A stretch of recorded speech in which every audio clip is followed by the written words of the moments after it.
Mula po sa mga aklat ng mga awit sa Kabanatang 46, talatang 10. Ito po ang magiging batayan ng ating pakikinig ng salita ng Panginoon. Mababasa natin mga awit 46:10 ang ganito. Kayo ay magsitigil at kilalanin ninyo na ako ang Diyos. Ako'y mabubunyi sa mga bansa, ako'y mabubunyi sa lupa. Tayo po ay manalangin. Ipinagpapasalamat namin sa iyo, Panginoon, ang magandang pagkakataon na kami dinala mo sa dakong ito. Walang naging dahilan sa aming mga panyapak upang kami hindi makaparito. Samantalang sa mga iba't ibang mga dako, sa kapanahonang ito ay marami ang hindi nagkakaroon ng pagkakataon ni mabuhay. Sinasalanta ng mga unos, ginigiba ng mga baha, nangawawala ng mga ari-arian, tinutupok ng mga poy, nangawawasak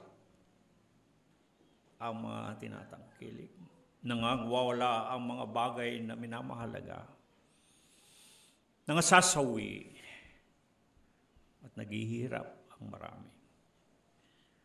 Gayunpaman, Panginoon, kami ay pinagpapala mo na patuloy na ikaw ay nagiging mabuti sa amin. Kaya kami dapat magpasalamat sa pagharap namin sa iyo upang kilalanin namin kung gaano ang iyong kabutihan sa amin. Sa pagkakataong ito ay paalalahanan mo kami at bigyan ng dagdag na unawa kung paano kami ay marapat na mabuhay at kung paano kami kinakailangan na patuloy na nakaugnay sa iyo. Sapagkat sa buhay na ito, malibang ikaw ang aming kasama, malibang ikaw ang aming Diyos, wala kaming aasahan na anuman, kundi mga kabiguan, kasawian, kalungkutan, kaligaligan, at maraming kasamaan na maaaring mangyayari sa aming buhay. Subalit, ikaw ay mabuting Diyos. Kaya marapat ka naming pasalamatan sa ibayong pagkakataon na ibinibigay mo sa amin upang makaharap kami sa iyo sa dakong ito. At ito ang aming panalangin may pasasalamat. Amen. Ang sabi ng talatang batayan mula sa mga awit 46:10, kayo ay magsitigil at kilalanin ninyo na ako ang Diyos. Be still and know that I am God. Ito ang salita ng Panginoon.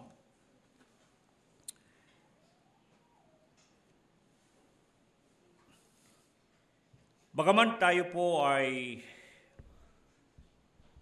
nakapag-usap na sa mga nakaraan nating paghaharap tungkol sa hindi nating iniiwang paksa, sapagkat ito ang lubusan nating minamahalaga dito sa atin sa kawan ng Panginoon, ang relasyon sa Panginoon, ang tipanan na ugnayan o covenant relationship, at gayon din naman ang mga covenant benefits, mga pagpapalang pakinabang ng pagkakaroon ng relasyon sa Panginoon, ng pamumuhay na nakaugnay sa Panginoon.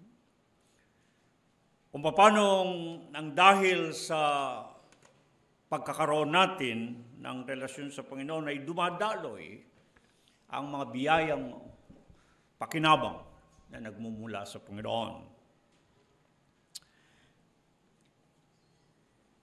Napag-usapan natin sa nakaraan, nababatay ang tipanan na ugnayan, itong covenant relationship, itong kung papaano nabuo ang ugnayan sa pagitan ng Panginoon at ng kanyang bayan. Paulit-ulit na nabanggit natin ang sinasabi sa mga nangasusulat na sinasabi ng Panginoon, "Ako ang magiging inyong Diyos at kayo ang magiging aking bayan. That I will be your God and ye shall be my people." Sa ating paksang pag-uusapan,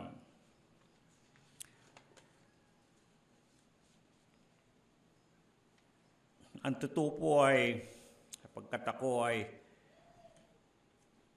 kakabala sa isang aralin na pagkain na ilang linggo ko nang ginagawa, naranasan ko na sapagkat kinaugalian ko na kung maganda ng ating paksang pag-uusapan, ay nagigising ako ng madaling araw, 2:00 hanggang 4:00, at nag-aaral kung ano ang ibibigay na pahayag ng Panginoon para sa atin. Subalit kaninang madaling araw ay lubos akong naghirap,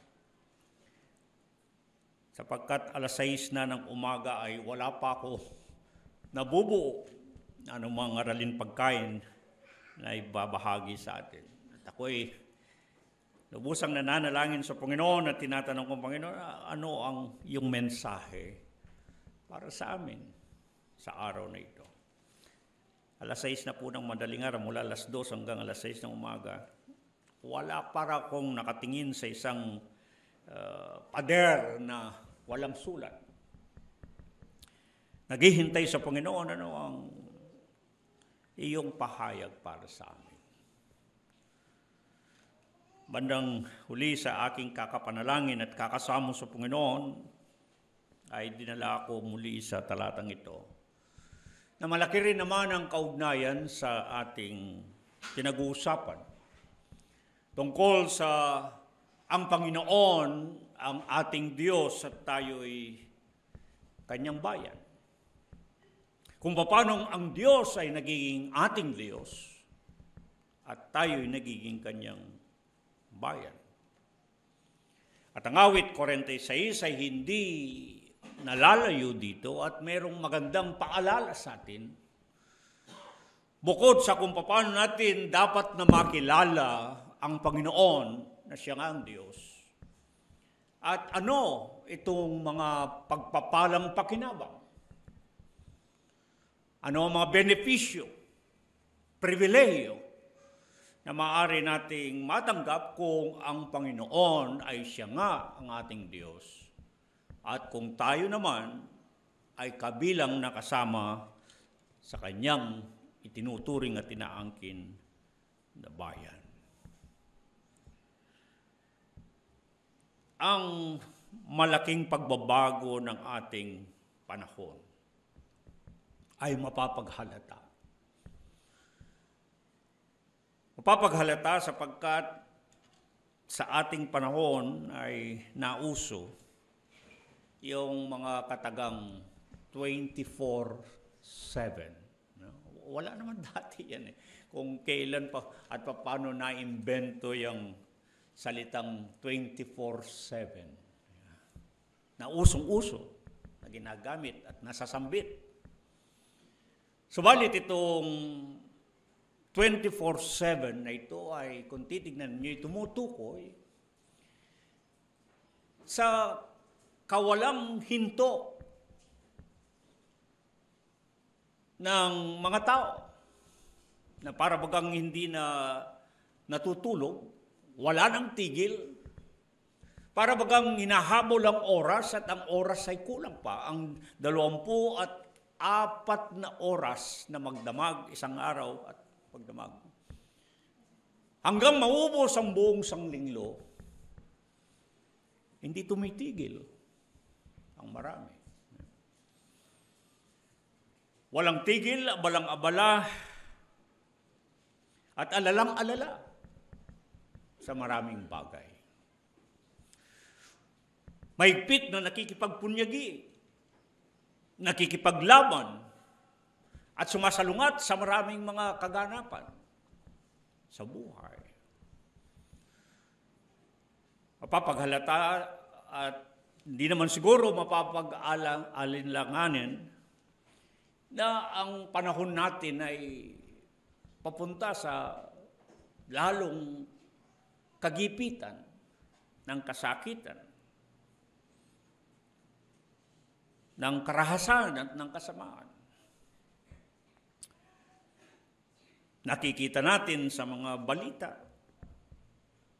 nasasaksihan natin ang mga pangyayari. At hindi rin maiwasan na tayo man ay kabilang sa mga dumadaan sa pinagdadaanan ng buong sangkatauhan. Hanggang ngayon, ang sabi nga ni Apostol Pablo, ay humihibik ang nilalang sa kahirapan,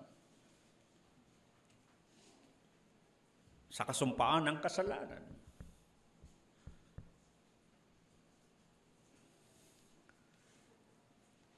At maging nakakalungkot na sabihin tayo man na dapat ay nasa Panginoon ay hindi rin matigil.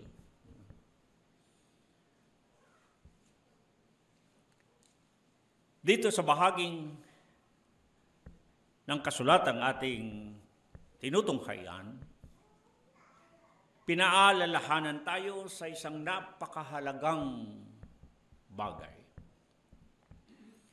At sinabi ng talatang batayan sa mga awit 46Gs, kayo ay magsitigil at kilalanin ninyo na ako ang Diyos. Dalawang bagay ang ating mapapansin dito. Yung salitang magsitigil at yung salitang kilalanin. Sa wikang Hebreo, yung salitang magsitigil, be still, ay galing sa salitang napa. Napa. Pilit kong hinahagilap kung paano ito sapagkat sa salin niya sa wikang Ingles ay hindi natin siya masyadong maunawaan. At naghahagilap ako ng tama o maaring akma na salita sa salitang napa, magsitigil. Napagtanto ko parang kahawig siya ng salitang dapa, dumapa, magpakababa. At mukhang ito'y tama. Nang sabihing be still, magsitigil, kayo ay magsitigil. Nafa, sa wikang Hebreo. Ipinapahiwatig nito, ang salitang ito, ang pagpapakababa sa harapan ng Panginoon. Kaya sabi ko, napa, ang wikang salitang Hebreo, alos kawig ng ating salitang dapa, dumapa, magpakababa sa harapan ng Panginoon. Kung gagamitin natin ang mas payak na salitang Ingles, maaari natin gamitin ang salitang stop, hinto. Nakakakita tayo kuminsan ng mga palatandaan, ng mga pagbabala, at nakasulat ang salitang stop, hinto, Ngunit kapansin-pansin, kahit na nandiyan yung paalala o babala na stop, hinto, wala rin gustong tumigil. Hindi po ba? Kaya naman, nangyayari ang mga aksidente. Nangyayari ang mga hindi mabubuting bagay sapagkat hindi nila isinasaalang-alang ang paalala at babala na sinasabing stop, hinto. Bakit kaya ito ang ginamit na salita? Sa talatang batayan, bakit pinaalalahanan at sinabihan ang bayan ng Panginoon na sila'y magsitigil, huminto? At bakit kinakailangan nila ang magpakababa sa harapan ng Panginoon? Maaari din gamitin ang salitang ito, paliliwanag ng salitang huminto at sumuko. Huminto at sumuko sa Panginoon. Mukhang napapanahon, tamang-tamang pag-usapan itong salitang ito upang paalalahanan tayo na sa maraming pagkakataon, tayo man ay hindi matigil. Ayaw nating magpahinga. Hindi tayo maawat.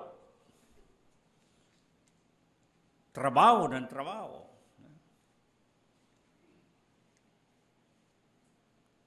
Wala tayong kapahingaan. Naalala ko ang pangyayari sa bayan ng Panginoon ng Israel sa Exodo 14. Babasahin ninyo ang kaganapan nito ay ito yung pagkatapos na sinabing inilabas ng Diyos ang kanyang bayan at pinatnubayan sila sa ilang na parang kawan. Sa mga awit 77 at gayon din sa mga awit 78, ito ang sinabi. Alam ninyo yung Exodo, yung Exodus, yung paglisan mula sa lupain ng pagkaalipin at pagtahan sa lupang mamanahin. Doon umikot ang buong istorya ng Israel, ang bayan ng Panginoon, na hindi nila kailangang kakalimutan at palagi nilang aalalhanin yung kaganapan na yon. Ang pagpapamalas ng pagliligtas ng Panginoon sa kanila. Ang Exodus, ang kaganapan sa Exodus. Paglisan mula sa lupain ng pagkaalipin, lumisan sila, lumabas. At pagtahan sa lupang kanilang mamanahin. Yun ang kabuuan na kasaysayan. Ang kaganapang yon ng kasaysayan ng pinakamahalagang yugto na inaalala at hindi kinalilimutan ng mga Israelita.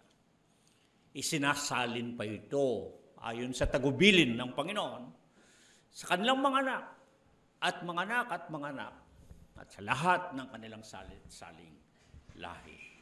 Kaya mayroon pang mga ginagawang mga pagpipista, kagaya ng pista ng Paskwa, na palagi nilang sinasariwa ang kaganapang yun. Maging sa kanilang mga pagkain, maging sa kanilang pagbaba ng tahanan at pag-uwi ng kanilang mga tahanan. At sa maraming mga pagkakataon, ito ang kaganapang hindi nila malilimutan. Sapagkat napakadakila ng ginawa ng Diyos ang pagpapamalas niya ng pagliligtas sa kanila. Sa ating mga Kristiyano, hindi rin natin may sasantabi ang pangyayaring ito sapagkat ito ay naglalarawan ng kaligtasan na meron tayo sa pamamagitan ni Kristo Jesus na ating Panginoon. Inihahawig ang ating kaligtasan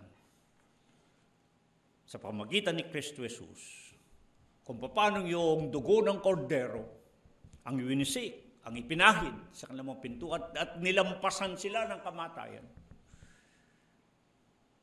Sa ating mga Kristiyano, bilang mga mananampalataya kay Kristo, pinatututuhanan ni Apostol Pablo na si Kristo Jesus ang ating kordero ng Pasko na nahihay, at ang kanyang dugo, sa pamagitan ng kanyang dugo, ay nagkaroon ng katubusan. Ang pangyayari na ito sa Exodo 14 ay bahagi ng mahalagang kasaysayan ng Israel. Ang nangyari dito, pagkatapos silang nailabas sa Egypt at nandun na sila sa ilang, tumagal ng mahabang panahon, halos 40 taon na sinasabi, hanggang sa sumapit ang pagkakataon na sila itatawid na ng dagat at upang makarating sila sa lupang ipamamana sa kanila, alinsunod sa tipan ng Diyos kay Abraham, Isaac, Jacob at ng kanilang mga magulang. Subalit ang kaganapang ito ay nangyari nang sila ay naroon sa dulo ng kanilang lakbayin at kinakaharap ang dagat na pula. Siya namang, upang mapaikli ang kasaysayan, siya namang pagdating ng mga sundalo ni Faraon. Kaya sila ay naipit sa kalagitnaan. Wala silang mapuntahan, wala silang matakbuhan o masulingan, sapagkat sa kanilang harapan ay ang dagat, karagatan, at sa kanilang likuran naman ay mga mandirigma, mga sundalo ni Faraon, upang sila ay tugisin at puksain. Nagsabi ang mga Israelita kay Moses, at ang sabi nila sa kanilang pagrereklamo, kami ba ay dinala mo sa ilang na ito sapagkat walang libingan sa Egypto, walang mapaglilibingan sa amin sa Egypto, kaya dito mo kami ba dinala upang mamatay?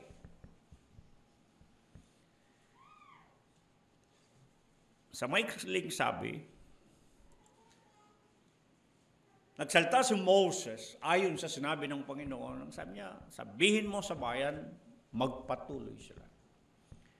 At napakalaga ng talatang sinabi sa talatang 14, nang sabi, huwag kayong matakot. Huwag kayong maligalig. Huwag kayong malingas-ngas. Tumigil kayo. Pumayapa kayo, ang sabi ng Panginoon. At sabi ni Moses, sapagkat ipakikipaglaban kayo ng Panginoon, kayo'y manahimik. Be still. Hold your peace. Be at peace. Pumayapa kayo. Tumahimik kayo. Huwag kayong matakot. Ipaglalaban kayo ng Panginoon.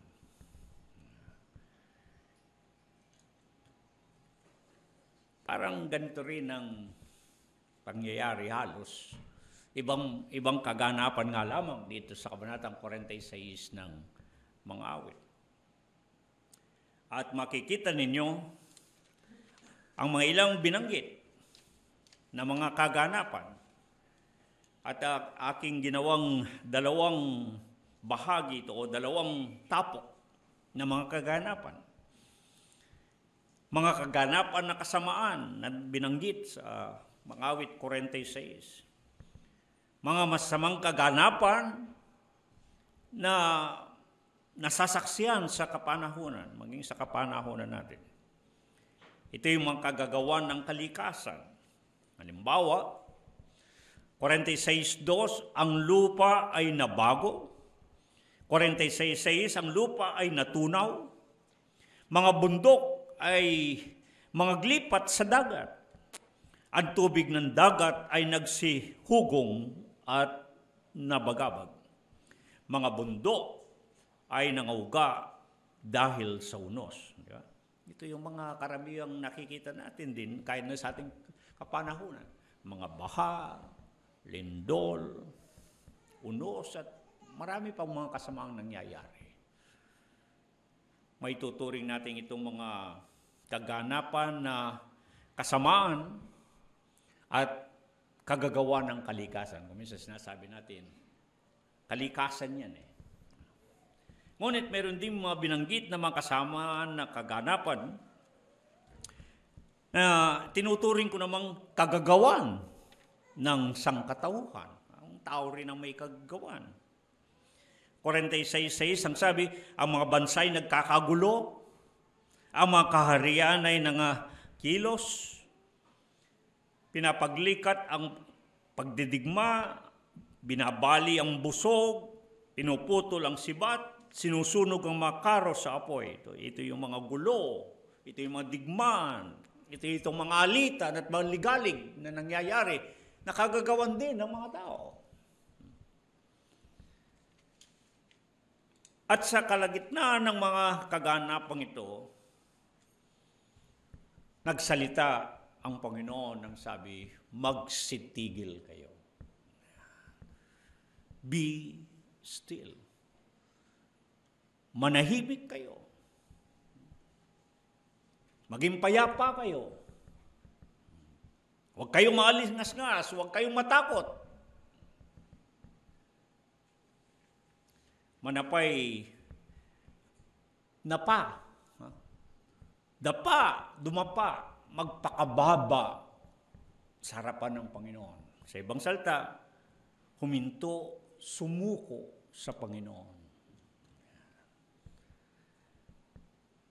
Maraming pagkakataon, mga kapatid, na mga pinakaibig. Sa maraming mga kaganapan sa buhay natin, tayo'y naliligalig. Di tayo matigil. Kung saan-saan tayo sumusuling, saan-saan tayo kumukuha ng maaari nating mapagkunan ng tulong, hindi tayo humihinto at sumusuko sa Diyos. Hindi tayo nagpapakababa sa harapan ng Panginoon. Ito ang ibig mangyari ng Panginoon. Sapagkat mayroong magandang dahilan ng pagiging tahimik, ng pagiging payapa. Sapagkat sa gayong kalagayan tayo'y tahimik ay nakapag-iisip. Nagagawa nating magbulay-bulay. Nagagawa nating pagbulayan ng mga gawa ng Panginoon sa buhay natin. Kaya napakahalaga ng salitang binigkas dito ng Panginoon. Na marahil kinakailangan natin sa maraming pagkakataon, kung hindi man tayo dumadaan sa iba't ibang mga kaganapang nakapagbibigay ng lingas-ngas sa atin, ng ligalig. Sa anumang kalagayan natin, pinagtatagubilin na tayong tumigil.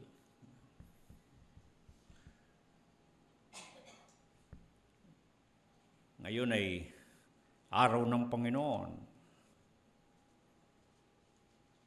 Ilan sa atin ang tumitigil? Ilan sa atin ang humihinto at sumusuko sa Panginoon? Ilan sa atin ang nagpapakababa, humaharap sa Panginoon?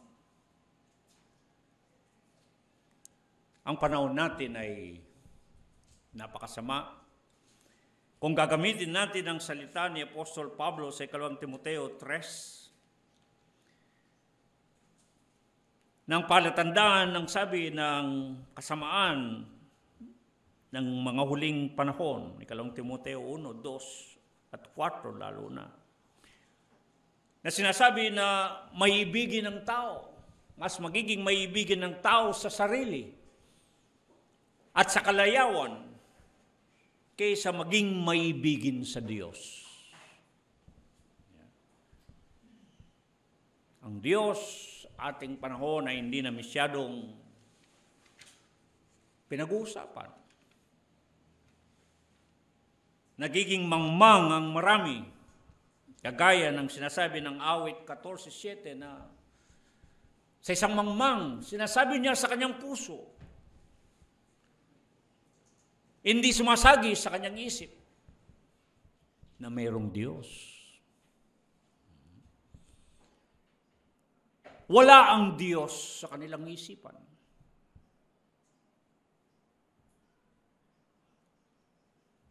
Sabi ng Galatians 6:7, at ito'y seryosong bagay. God is not mocked. Ang Diyos ay hindi napapabiro. Yung salitang napapabiro sa Grego ay yung mokterizo, na ibig sabihin ay kutsain, na ibig sabihin ay libakin, na ang ibig sabihin ay pawalang halaga. Parang sinasabi, wala lang ng Diyos. Wala lang. Niwawalang halaga ang Diyos. Parang kaya nilang libakin, kaya nilang kutsain at sabihin, oh, wala kang halaga. Hindi kita kailangan. Ngunit ang sabi, ang Diyos hindi binibiro-biro.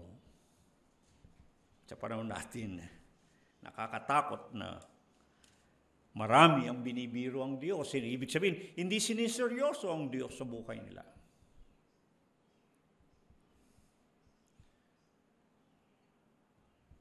Alam ba ninyong sinasabi ng mga awit?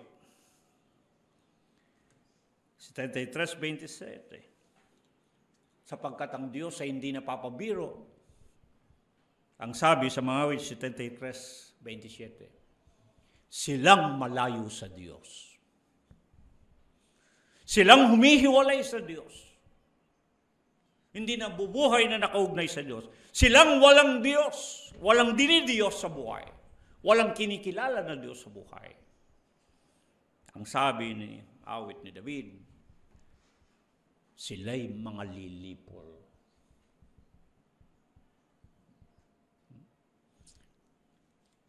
Sa panahon natin, ang Diyos parang tahimik. Di ba? Meron pa nga isang filosofiya o paniniwala noon pang matagal na panahon. Sa Latin, ang tinatawag nila ay Deus absconditus, the absent God. Parang alos kayo wig ng awitin sa sanglibutan na natutulog ba ang Diyos? Nang ibig sabihin ay parang ang tahimik ng Diyos. Kahit na kinukutya ng tao, kahit na nililibak ng tao, kahit na niwawalang halaga, kahit na sinasantabi, at kahit na sinasabihang walang pakialam sa magiging buhay natin, ang Diyos tahimik. Hindi kumikibo. Hindi sapagkat absent ang Diyos, Deus absconditus. Hindi sapagkat ang Diyos ay wala. Hindi sapagkat ang Diyos ay nawalay, malayo. Kagaya ng isang paniniwala na deismo na ang Diyos daw pagkatapos na nilikha ang langit at lupa at ang lahat ng mga bagay, pinabayaan na ng Diyos. Bahala na kayo sa inyong mga sarili. Hindi. Ganon ang sinasabi ng kasulatan.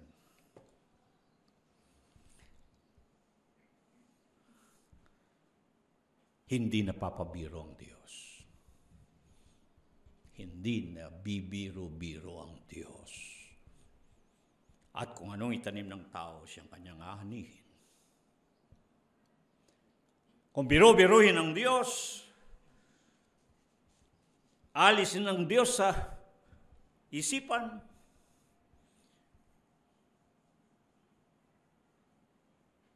lalayo sa Diyos, isasaintabi ang Diyos, iiwanan ng Diyos, tatawanan ng Diyos. Kung anong itinanim ng tao, siyang kanyang aanihin.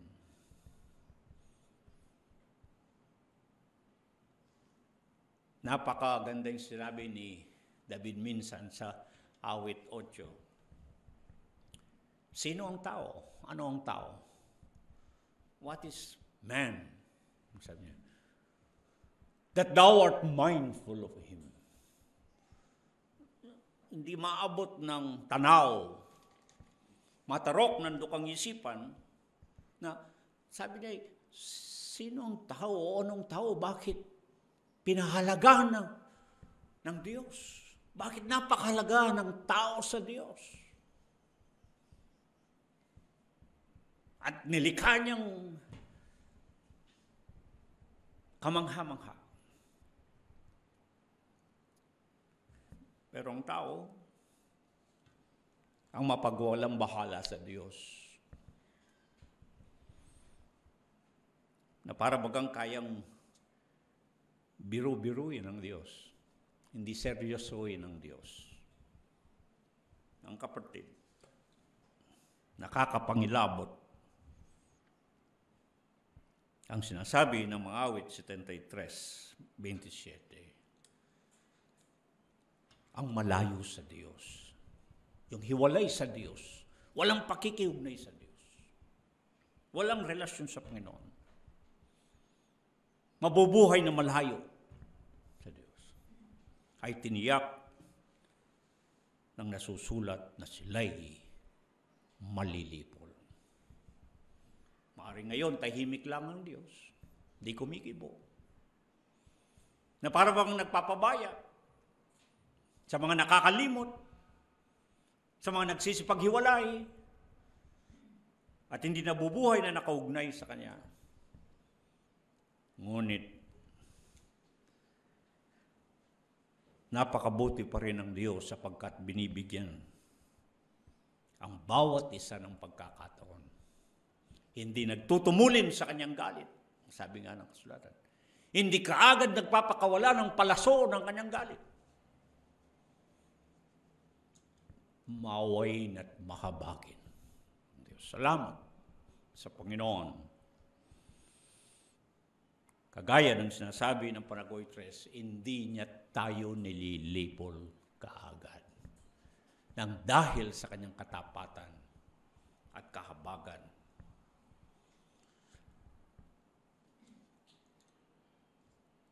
Magsitigil kayo, sabi ng Diyos.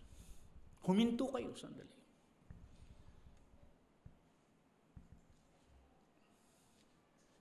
Parang nananawagan itong awit na ito na bigyan natin ng pagkakataon ang ating mga sarili na isipin ng Diyos at tignan ang kanyang mga gawa na ginawa. Upang kilalanin siya. Yan ang karugtong. Upang kilalanin siya.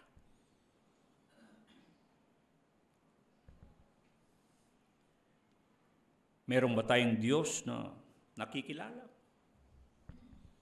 Meron ba tayong Diyos na kinikilala sa mga buhay natin? Napag-usapan na natin sa mga nakaraan nating paghaharap. Bagamat nababanggit palagi ang salitang Diyos. Ngayon lamang natin lalong napapagunawa kung anong ibig sabihin nitong salitang pangalan o tinatawag na Diyos. Palibasa, yung sabi ko nga sa ating nakarang pagharap, nakagisnan na lamang natin.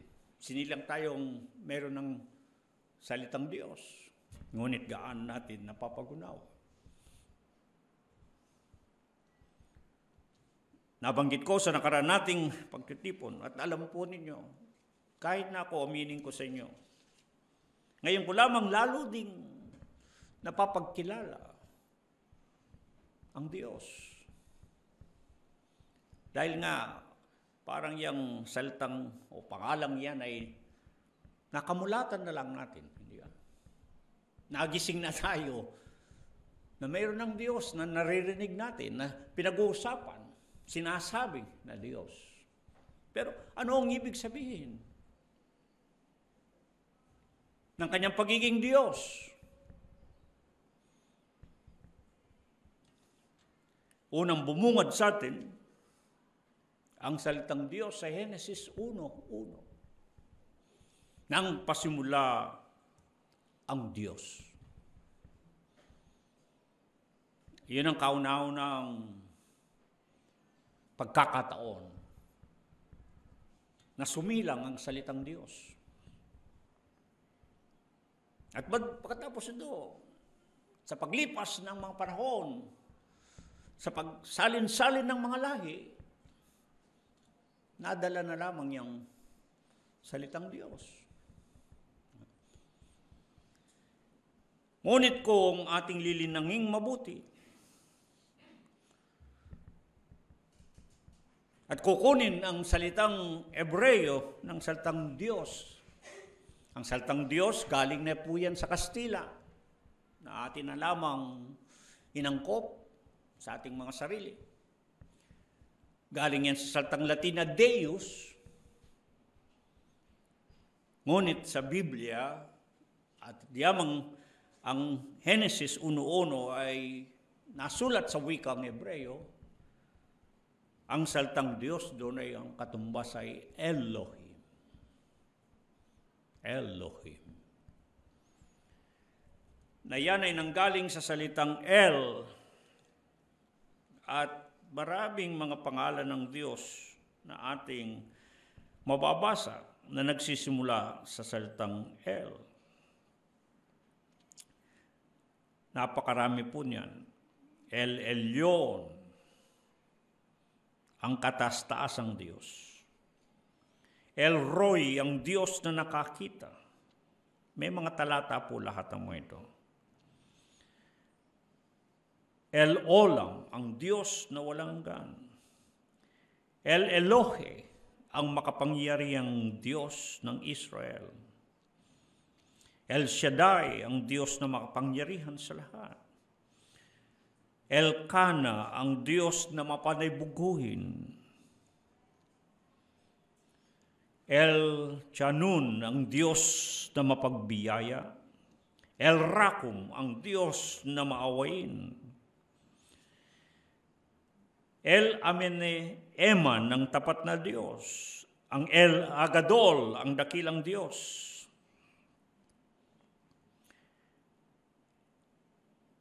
El Anora, ang Diyos na dakila at kakilakilabot. El Deot, ang Diyos ng kalaman. El Anora, ang Diyos na dakila at kakilakilabot. El Akabod, ang Diyos na banal. El Sali, ang Diyos ng na aking kalakasan. El Yeshua Etenu, ang Diyos na aming kaligtasan.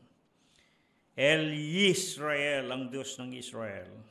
El Gibor, ang makapangyarihang Diyos. El Ekad, ang iisang Diyos. El Sadik, ang ganap na Diyos. At marami pa, nakita nyo. Hindi ko na lamang binanggit ang mga talata, ngunit lahat yan ay mababasa nyo sa Biblia, ang bawat pangalan. Lahat yan ay nagugat sa salitang El. Ngunit sa atin dito sa kawan ng Panginoon, binibigyan natin ng diin at nagpapatuto na hindi tayo nagkakamali ng ating pagkakilala sa Diyos bilang siya'y Panginoon, na siya'y pastor o ang pastor. Dahil nakaukit na malalim sa salitang El, kagaya ng aking naipaliwanag sa nakaraan, ang salitang El ay binubuo ng Alep at Lamed. Ang unang titik at gitnang titik ng alpabetong Hebreo. Na kung titignan ninyo at pag-aaralan ang mga guhit na larawan, ang Alep ay ulo ng toro at ang Lamed ay tungkod. Doon pa lamang ay iginuguhit na sa pag-iisip na ang Elohim, ang Diyos, ay isang makapangyarihang namumuno, larawan ng nagpapastor. Sapagkat nung unang panahon, at yan ang aking sinabi sa inyo na sinasaliksik ko ngayon kung saan nagmula ba yung paggamit sa Biblia at pagkabanggit ng pastor at tupa. Bakit ang Biblia na ating binabasa ay punong-puno ng larawan ng ugnayan ng pastor at tupa? Saan nanggaling ito? Paanong ito ang inako na paglalarawan ng ugnayan ng Panginoon at ng kanyang bayan, at bakit tayo hindi lumalayo dito? At ito ang palagi nating ginagamit na ilustrasyon o metafora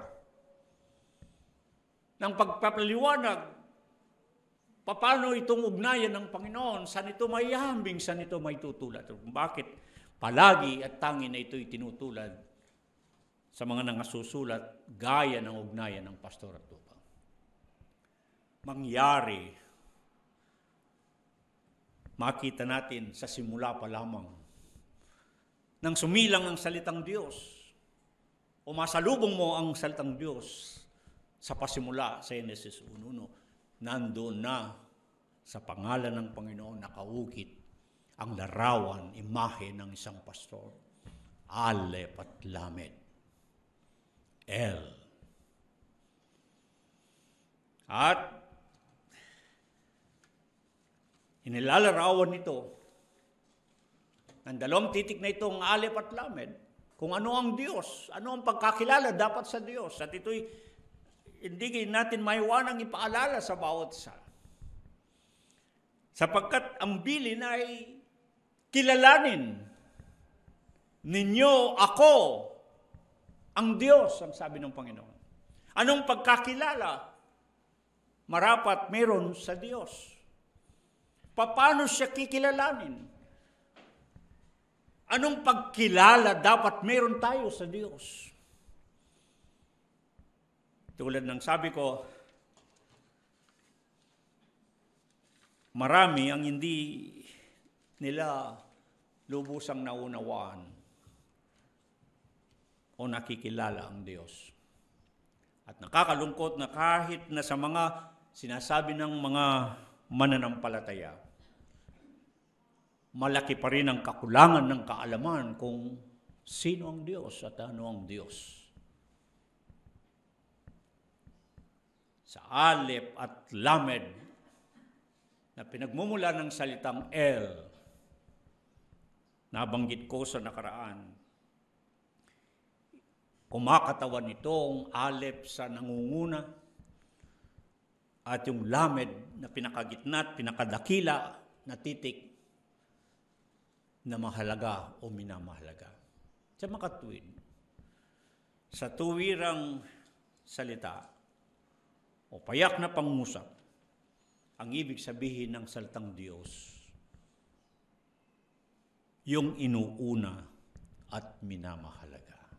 Yun ang Diyos. Well, hindi na kailangan pang maraming paglilinaw.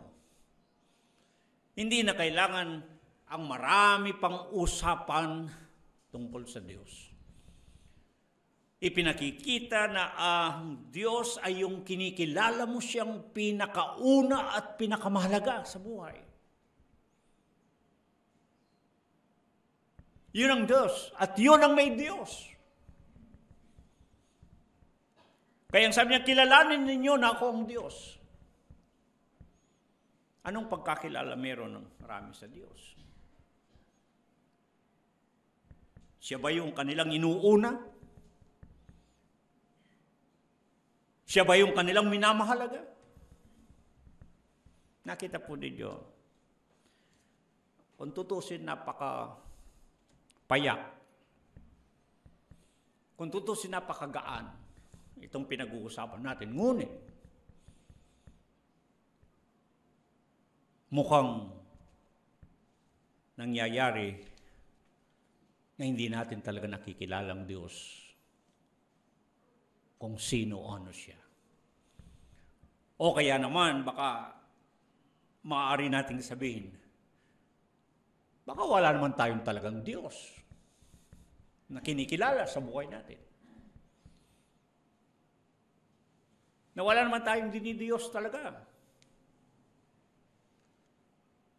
Meron nga ba tayong inuuna? Meron nga ba tayong minamahalaga sa buhay natin? Yun ang may Diyos. At yun ang Diyos. Dapat sa buhay ng bawat isa rin. Know that I am God. Kilalanin ninyo na ako ang Diyos. Ang Diyos, Alef at Lamed, mula sa salitang El, ay inuuna at minamahalaga. Mga kapatid, huwag natin dayayin ang ating sarili. Ang sabi nga ng Galatia 6:7. Deceive not yourselves. Paano natin dinadaya ang ating sarili? Dinadaya natin kung binibiro-biro natin ang Diyos. Binibiro natin ang Diyos at dinadaya natin ang ating sarili na sa parang akala natin may Diyos tayo, may kinikilala tayong Diyos sa buhay natin. Pero hindi naman natin talagang lubos ang kinikilala. Baka nagbibiro lang tayo na meron tayong Diyos.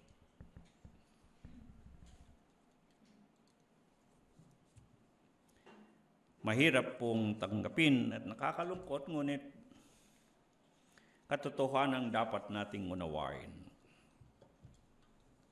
Pagpapaalala sa atin ang mga salitang ito sa talatang Batayan na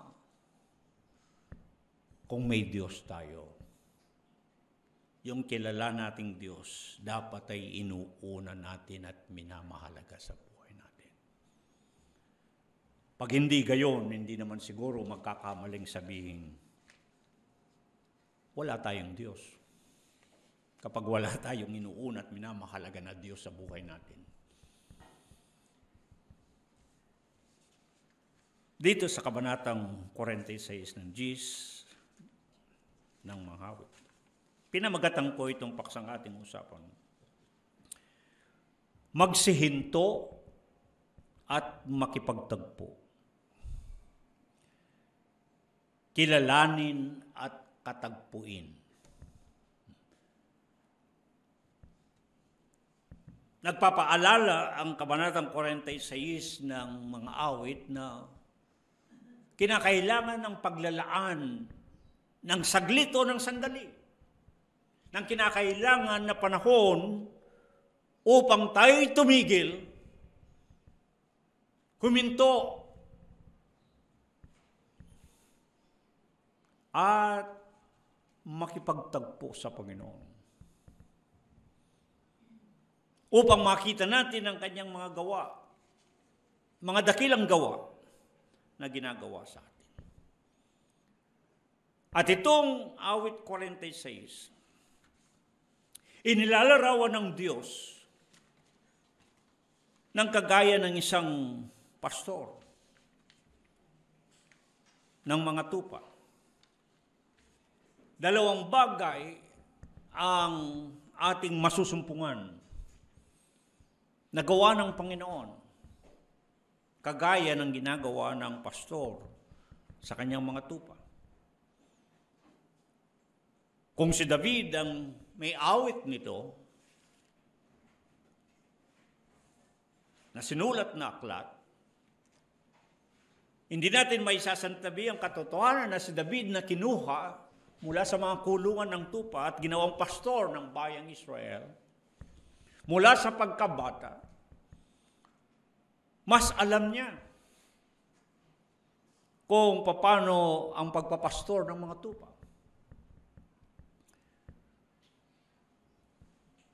Hindi ba't ang mga awit 23, ang isang awit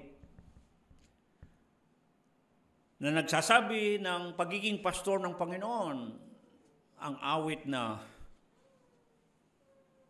ginagamit at nasasambit sa anumang kapanahunan, Ito yata yung awit na masasabing kahit na noong kapanahunan, kahit na noong kalagayan, ang awit 23 ay akmang-akmang pag-usapan. Nagagamit, sinasambit ang mga awit 23, ang pagiging pastor ng Panginoon sa araw ng kapanganakan, pag may mga kaarawan. Ginagamit ang awit 23 sa panahon ng kamatayan, pag may namamatay. Mamili kayo ng anumang okasyon. Mamili kayo kung anumang pagkakataon. Mamili kayo kung anumang panahon. Ang awit 23 ay tugma at akma na awit o awiting sasambitin. Dito sa mga awit 46, inyong makikita ang dalawang bagay na kalintulad ng ginagawa ng pastor sa kanyang mga tupa. Una, ang proteksyon ng Panginoon. Ang proteksyon ng Panginoon. Anong sabi? Basahin niyo ang talatang 1. Basahin niyo ang talatang 7 at talatang 11. Paulit-ulit na sinabi riyan, ang Diyos ay ating kanlungan at kalakasan. Ang Panginoon ang handang saklolo sa kabagabagan. Ang Diyos ay ating kanlungan. Inulit-ulit yan. Ano ba ang kanlungan na tinutukoy? Ano ba itong ampunan na tinutukoy? Sa Ingles, ginagamit ang salitang fortress.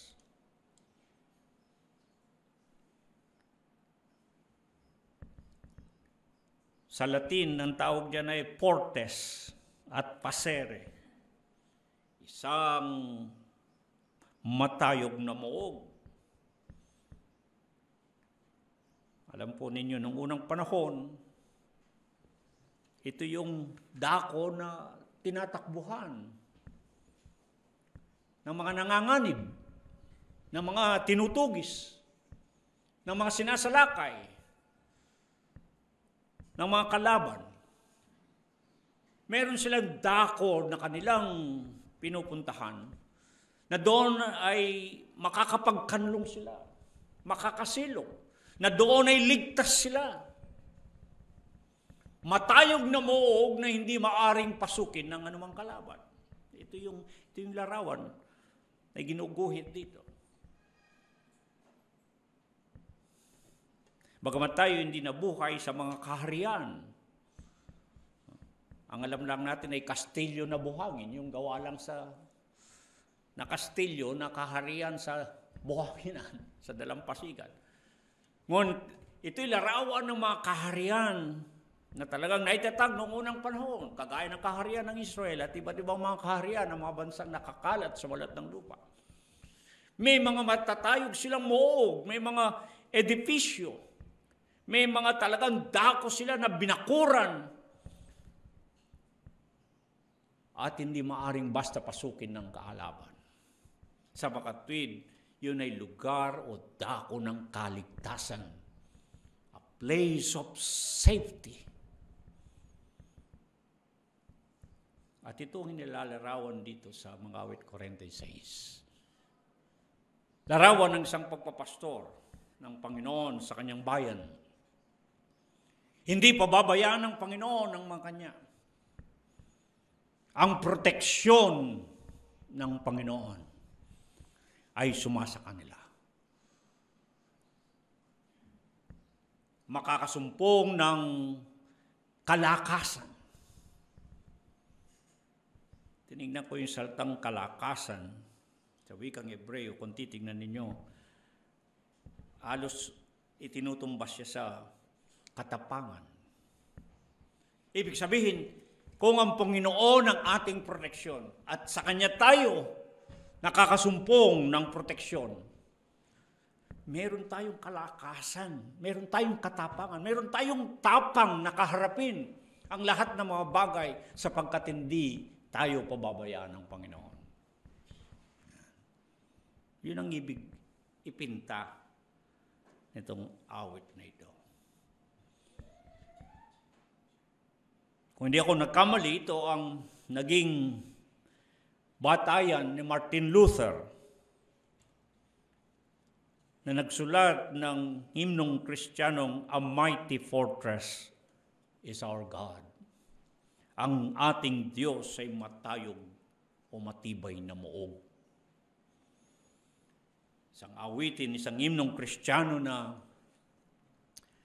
talaga namang nagbibigay ng pagpapalakas ng loob na maaari kang magkaroon ng tapang, ng lakas ng loob na kaharapin ng anumang bagay sapagkat alam mong ikaw ay masusumpungang nasa ilalim ng proteksyon ng Panginoon. Hindi lamang proteksyon ng Panginoon ang matutunghayan sa talatang batayan, kundi ang probisyon ng Panginoon. Meron talata rito, yung talatang 4 at 5, ganitong sinasabi. May isang ilog na ang mga agos ay nagpapasaya sa bayan ng Diyos.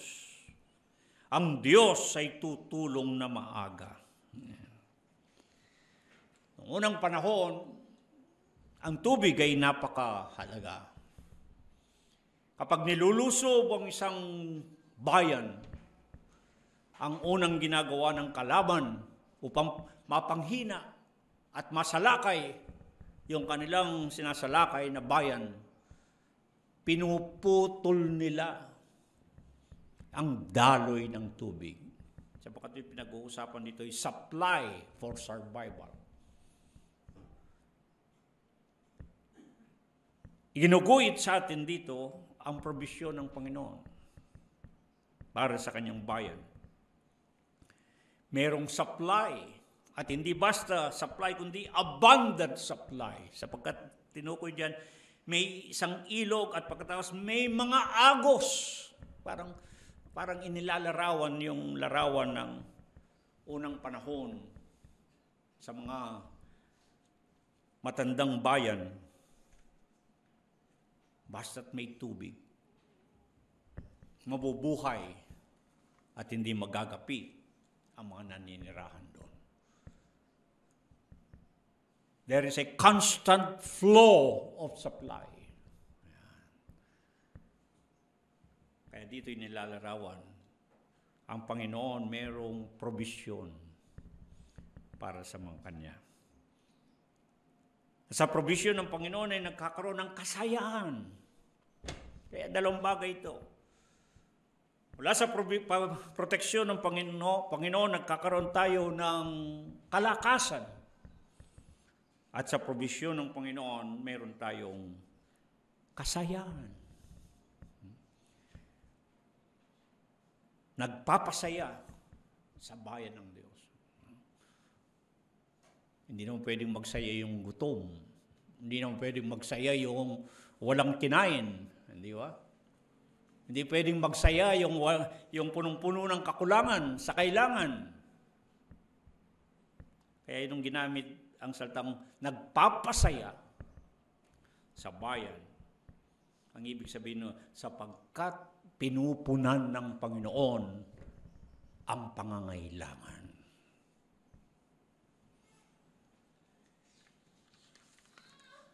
Kung paano ito lahat nangyayari. Ito ang magandang bagay. Nasabi pa ng mga talata riyan,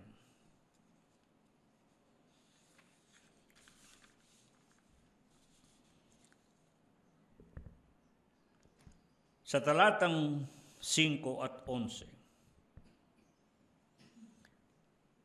ang Diyos ay nasa gitna nila. Talatang 11, ang Panginoon ay sumasa atin. Meron pa bang mas dakila, mas mahalaga na pagpapala kaysa dito sa pakinabang na tinutukoy dito sa awit 46. Yung kasama ang Panginoon. Ang sabi doon, kung saan ang tabernakulo ng Diyos.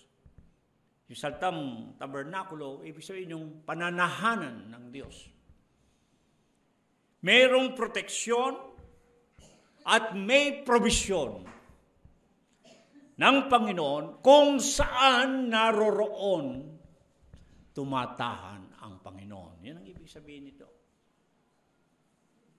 Ibig sabihin nito, kung kasama-sama natin ang Panginoon, ang Panginoon ay sumasa atin,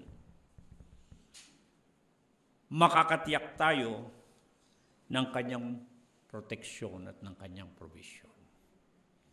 Napagandang paglalarawan, mga pinakaibig na kapatid, ang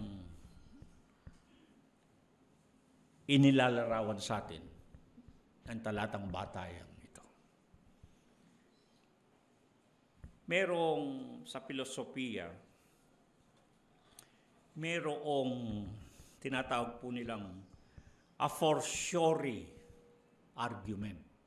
Yung bang pakikipag-argumento, pakikipagtalakayan, talastasan, meron tinatawag silang a fortiori argument na mahirap mong baliin, mahirap mong sanggayin, hindi mo matatalo. Sa pagtatalo-talo, itong a fortiori argument, sinasabi nila. Ang ibig sabihin ng a fortiori mula sa salitang forte, yun yung pinakamalakas, pinakamatibay. Anong pinakamalakas, pinakamatibay na argumento? Ito. Because of God. Magsimula tayo dun sa mataas. Magsimula tayo sa Diyos. Dahil sa Diyos. Kung magsimula po tayo ron. Dahil sa Diyos, merong proteksyon. Dahil sa Diyos, may provisyon. Dahil sa Diyos, tayo'y ligtas. Dahil sa Diyos, tayo'y nakukupkop. Dahil sa Diyos, tayo'y napupuno. Dahil sa Diyos, mag-umpisa kayo doon. Dahil sa Diyos, dahil sa Panginoon, meron pa po bang ibang bagay na hindi maaring matugunan? Dahil sa Panginoon, dahil sa Diyos. Kaya napakalagang pag-usapan ng Diyos. Napakalagang pag-usapan ng Panginoon. Napakalagang magkaroon tayo ng relasyon sa Panginoon. Napakahalagang maunawaan natin kung tayo nga ay mayroong kinikilala o nakikilalang Diyos sa buhay natin. Sapagkat mula sa Kanya, nanggagaling ang lahat ng mga bagay. Itong Kabanatang 46, at nais kong magwakas dito, wala siyang pagkakaiba. Kung meron mang ilan, ngunit halos kapareho siya ng awit 91. Psalms 91. Kapag binabasa ko itong Psalms 91, ang awit 99, alam niyo sinong maaalala ninyo? Si Manang Pilar Alday.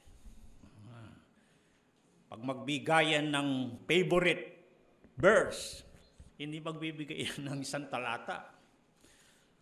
Di ba? Tutulayin niya ang buong 91 ng mga awit. Sa Ingles at walang pagkakamali. Siyang tumatahan sa lihim ng dako ng kataas-taasan, ay mananatili sa lilim ng makapangyarihan sa lahat. Aking sasabihin tungkol sa Panginoon, siya'y aking kanlungan at aking katibayan. Ang Diyos ko na siyang aking tinitiwalaan. Sapagkat Kanyang ililigtas ka sa silo ng paninilo at sa pamapumuksang salot. Kanyang tatakpan ka ng Kanyang mga bagwis at sa ilalim ng kanyang mga pakpak ay manganganlong ka. Ang kanyang katotohanan ay kalasag at baluti. Ikaw ay hindi matatakot sa kakilabutan sa gabi, ni sa panaman ng humihilagpos kung araw. Dahil sa salot na dumarating sa kadiliman, ni dahil sa paggibaman ng sumisira sa katanghaliang tapat. 1,000 ay mabubuwal sa iyong siping at 10,000 sa iyong kanan. Ngunit hindi lalapit sa iyo. Iyong mamamasdan lamang ang iyong mga mata at makikita ang ganti sa masama. Sapagkat ikaw, Panginoon, ay aking kanlungan. Iyong ginawa ang katastaasan na iyong tahanan. Walang kasamaang mangyayari sa iyo. Ni anumang salot ay lalapit sa iyong tolda, sapagkat siya'y magbibilin sa kanyang mga anghel tungkol sa iyo upang ingatan ka sa lahat ng iyong mga lakad. Kanilang dadalhin ka sa kanilang mga kamay, baka matisod ka ng iyong paa sa isang bato. Iyong yayapakan ng leon at ang ulupong, ang batang leon at ang ahas sa yuyurakan mo ng iyong mga paa, sapagkat kanyang inilagak ang kanyang pag-ibig sa akin, kaya't nililigtas ko siya. Aking ilalagay siya sa mataas, sapagkat kanyang malalaman ang pangalan ko. Siya'y tatawag sa akin at sasagutin ko siya. Ako'y isa sa kanya sa kabag-kubagan. Aking ililigtas siya at pararangalan siya. Aking bubusugin siya ng mahabang buhay at ipakikita ko sa kanya ang aking pagliligtas. Halos ito pong lahat ng ito ay napapaloob dito sa awit 46. Napakagandang paalala sa atin. Paalala upang tayo paalalahanan kung tayo'y mayroong Diyos. At talagang may kinikilala tayong Diyos sa ating buhay. Kinakailangan natin siyang makilala kung ano talaga siya. Makilala natin ang Diyos bilang siya ang dapat ay nangunguna at napakahalaga sa bawat isa sa atin. Ito ang Diyos na sinasabi ng banal na kasulatan. Mga pinakaiibig, kung ibig natin na ang mga pagpapalang pakinabang, mga covenantal blessings na itinatalaga ng Panginoon at ipinamamana sa mga Kanya, marapat lamang nating magkaroon ng pagkakataon sa buhay natin, kung hindi man madalas, kahit paminsan-minsan, magsitigil tayo. Huminto tayo. Iwanan natin ang lahat ng pinagkakaguluhan. Itabi natin ang lahat ng pinagkakaabalahan. Kilalanin natin ang Diyos at kaharapin siya. Katagpuin natin siya upang lubusan nating makilala siya at makita ang lahat ng kanyang mga gawa sa buhay natin. Pag wala po tayong tigil, abalang-abala tayo, lalo na sa lingas-ngas, ligalig ng maraming bagay, hindi natin makikita magawa ng Diyos sa buhay natin. Hindi po ba? Ang nakikita natin, kagaya nga ng sinasabi ng mga nagbibigay ng ilustrasyon,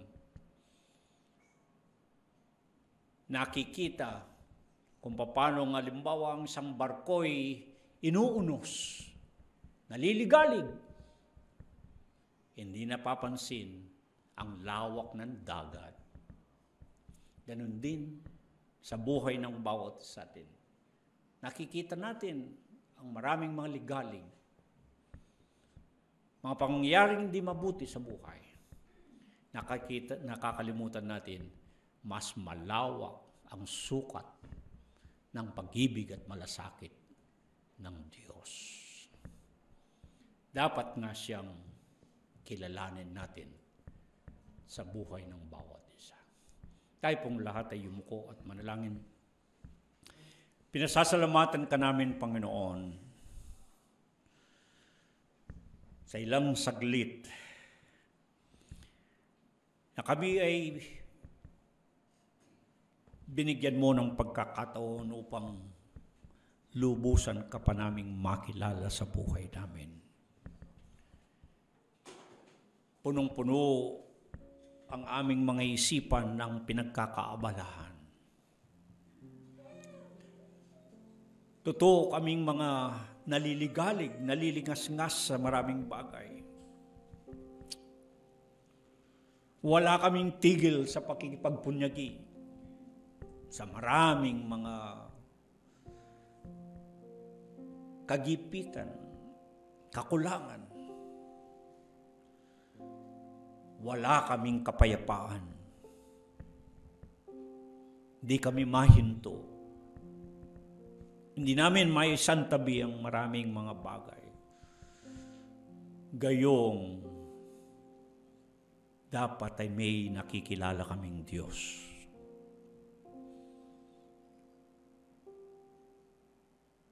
Kung lubusan lamang naming makilala, Ikaw aming Panginoon, na Ikaw ang Diyos, mapapayapa kami. Di kami makikilos. Di kami matitinag. Hindi kami panghinaan ng loob. Dahil sa iyo, mayroon kaming proteksyon at provision. Sa iyo makakasumpong kami ng kalakasan. Yung tapang na maaari naming kaharapin ng lahat ng mga bagay na nangyayari. Sa iyo, makakasumpong kami ng kasayahan. Dahil meron kang provisyon. Sa anumang kalagayan at sa anumang kapanahunan, hindi ka magkakait ng mabuting bagay na nalalaman mong kailangan namin. Katunayan, ikaw ay handang saklolo sa kabagabagan. Katunayan, ikaw ay tumutulong na maaga. Hindi ka nahuhuli. Salamat po, Panginoon. Salamat po. Naway makatotohanan, maging seryoso kami sa aming pakikipag-ugnayan sa iyo. Aming pakikipagrelasyon sa iyo, Panginoon. Huwag naming gawing biro-biro.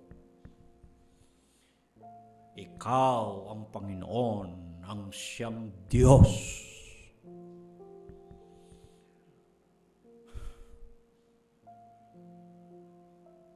Kung tutuusin, sino ba kami? Kami mga mahina, mga nilalang. Kami mga alabok lamang. Wala kaming ipagmamalaki sa iyo.